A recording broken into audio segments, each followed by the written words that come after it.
이해찬이가 이제 개국본 TV라고 조국 수호를 한 개싸움 운동본부에 나와가지고 정말 입을 막 털었어요. 그 다음에 도끼를 품고서 독설을 마구마구 이제 퍼질렀습니다. 제가 볼 때는 이해찬이가요, 왜 나왔을까? 이거 안 되겠다 생각한 것 같아요. 그리고 이해찬이가 그렇게 생각한 이유 중에 하나는 이거 지금 박영선이 저거 완전히 떨거지 되는 거 아닌가, 완전히 떨어지겠다. 그 다음에 이해찬은 단일화가 된다고 생각하는 게 분명합니다. 그래서 이해찬은 제가 볼 때는 일종의 증거를 쌓기 위해서 나온 겁니다. 내가 가만히 있지 않았다. 내가 이렇게 출격을 해가지고 나름대로 영선이도 우쭈쭈 하고 그랬는데 영선이 떨어졌다. 이제 우리 어떻게 할 것인가. 그러려면은 비대위 체제를 해서 비대위원장을 나 이해찬이 맡아서 다시 한번 대선 어게인, 그래서 정권 창출을 하겠다. 이렇게 이해찬이 마음 먹고 있는 겁니다. 이해찬의 전략이에요. 그래서 지금 문재인이도 되는 일이 없죠. 그래서 문재인이가 고집이 엄청나게 센데 문재인한테 이러면 정권 재창출 어렵습니다. 그러면 문재인이가 떼떼 하면서 저 정권 이러면서 말도 제대로 못하는 머저리처럼 바보처럼 말더듬이처럼 저 정권 재창출 못한다고 이러면서 오케이 한다고 하는 겁니다. 이 시사타파라고 해가지고 완전 좌파 이 채널이죠. 여기에 나와서 이해찬이 뭐라고 했느냐.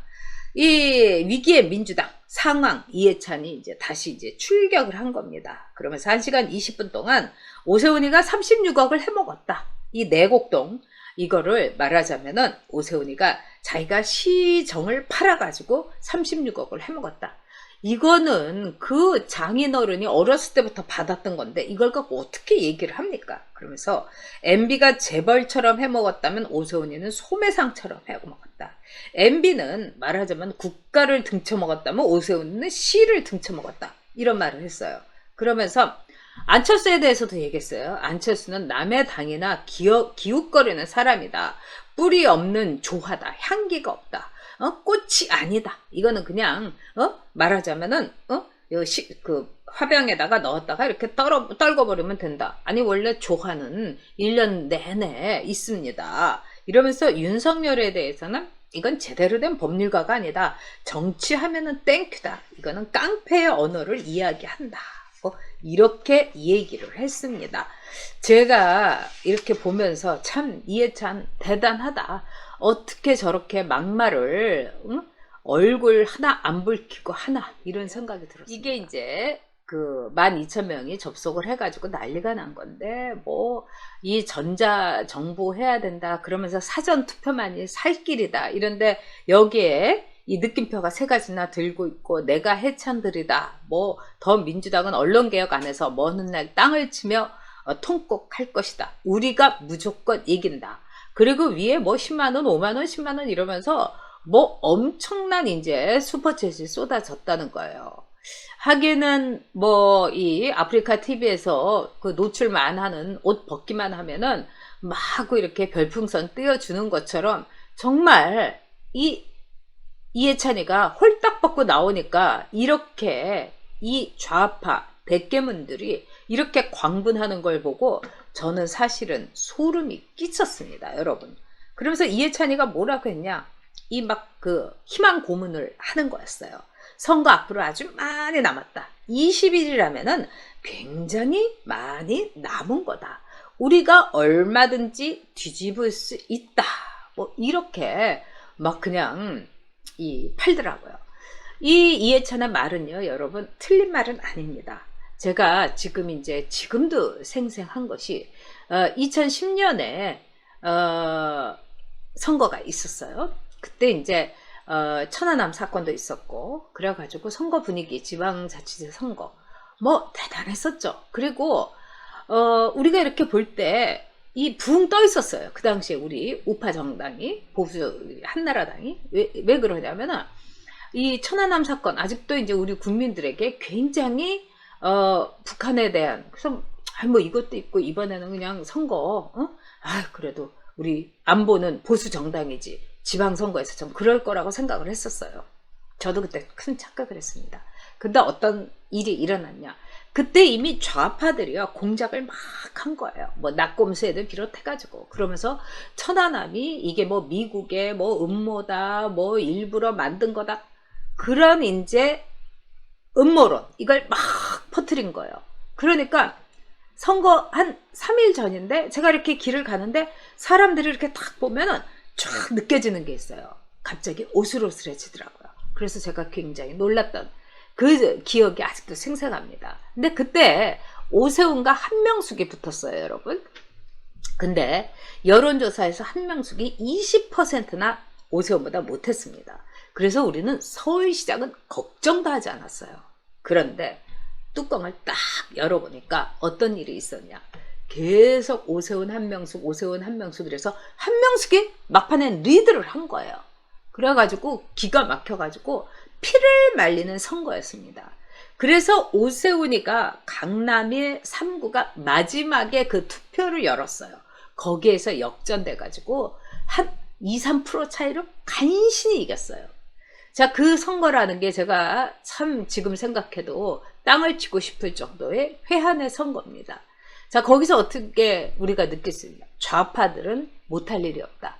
앞으로 20일 남은 선거 동안에 좌파들이 어떤 음모론을 펼칠지 모르는 겁니다. 그리고 오세훈이 LH에서 내가 뭐 그 혜택을 서울시에서 SH에서 받았다고 하면 나 사퇴하겠다. 양심선언 얼마든지 할 사람이 나올 수 있는 거예요. 좌파들은요 그렇게 매수를 하는 겁니다. 이번에 뭐 김인영인가 뭐라고 그 홍익대학교에 말하자면 전 교수였는데 그 사람이 박형준 사무실 앞에서 내가 박형준 부인이 나한테 청탁하는 거 내가 기억한다 이러면서 막 1인 시위하고 있는 거예요. 이런 일이 얼마든지 벌어질 수 있는 거예요. 그래서 이 좌파들의 음모론 이거 굉장히 중요하게 우리가 끝까지 긴장을 놓치지 않아야 되는 거고요. 두 번째는 한명숙이라는 여자도 간단치 않았던 겁니다.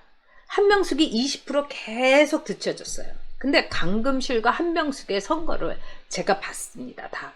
이 강금실이도 오세훈에게 졌고 한명숙이도 오세훈에게 졌어요. 근데 강금실이는 2자리 숫자로 졌고 한명숙이는 1자리 숫자로 졌어요.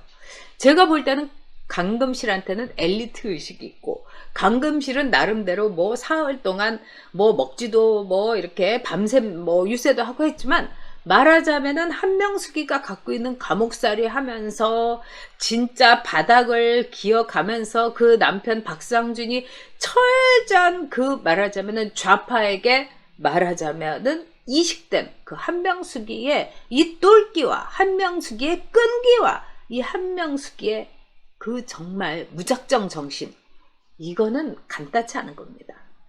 물론 저는 뭐 박영선이도 한명숙이처럼 머리가 없으니까 그렇게 할 수도 있을 수도 있다 하지만 그거는 좀 힘들 거라고 보고 우리가 이제 단일을 하면 되는 거예요. 근데 어저께 여러분 최고의 하이라이트는 뭔가 진짜 여러분들한테 제가 이렇게 말씀드리고 싶은 최고의 하이라이트는 이런 얘기를 했어요.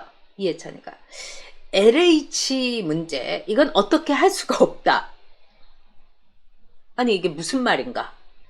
LH 지금 윗물은 맑은데 아랫물이 바닥이 지금 아직도 더러워서 그런 거다. 우리가 정권을 재창출을 한 번을 더 하면 이 바닥까지 싹 청소할 수 있다. 그래서 LH 투기라든가 LH 부패 이런 걸 없애기 위해서는 우리가 정권 재창출을 다시 한번 해야 된다. 와, 이런 논리로 LH는 지금 우리가 정권을 딱 한 번밖에 안 했기 때문에 어쩔 수 없는 현실이다. 이렇게 몰아가더라고요. 그러니까 막 댓글이 올라오면서 뭐라 그러냐. 위원장님 말씀이 맞습니다. 뭐 난리가 난 거예요. 제가 진짜 소름이 쫙 끼치더라고요. 여러분. 이게 바로 좌파들과 이 대깨문들의 이 꿍짝꿍짝 하면서 이뤄가는 하나의 음모론의 풀무질인 거예요. 이거 우리가 끝까지 경계해야 되는 겁니다.